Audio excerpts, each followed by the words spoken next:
So in this problem, we need to determine the value of the given trigonometric expression. Let us begin.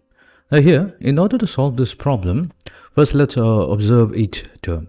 Here we have, in the first term, a product of two sine function. We have sine of A multiplied to sine of B minus C. Similarly, in the second term also, we have product of two sine function, and in the third term as well. So here we can use the transformation formula. So if we have, let's say, 2 times sine A times sine B, then this is given by cosine of A minus B minus cosine of A plus B. So that means we have here is the difference of two cosine functions. Okay, let's try to apply this. But here you can observe here that the factor 2 is missing. So that's not a big issue. What we can do, we can multiply with half and multiply with 2.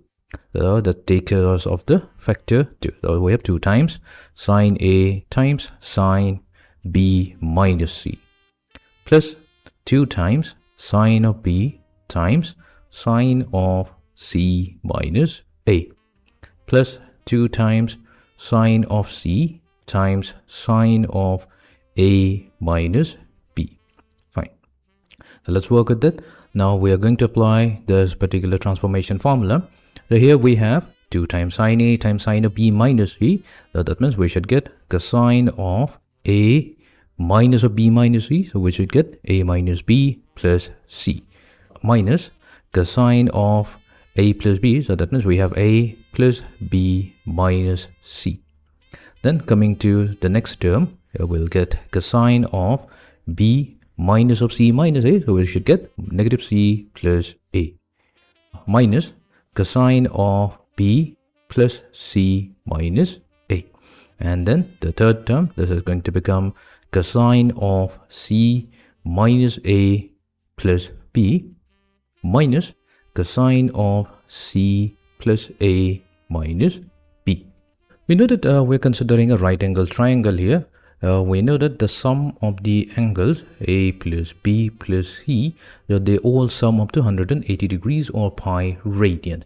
Meaning, now what we can do, we can rewrite each expression as we have cosine of A minus B plus C, but we can rewrite it as cosine of A plus B plus C.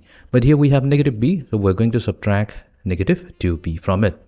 Then coming to the next term, we have cosine of A plus B minus C, but what we'll do, we'll take plus C and subtract 2C from it. Let's do to each of the terms. So we have cosine of B plus C plus A minus 2C. Then we have negative of cosine of B plus C plus A minus 2A plus cosine of C plus A plus B minus 2A. And finally, we have negative of cosine of C plus A plus B minus 2B. Fine.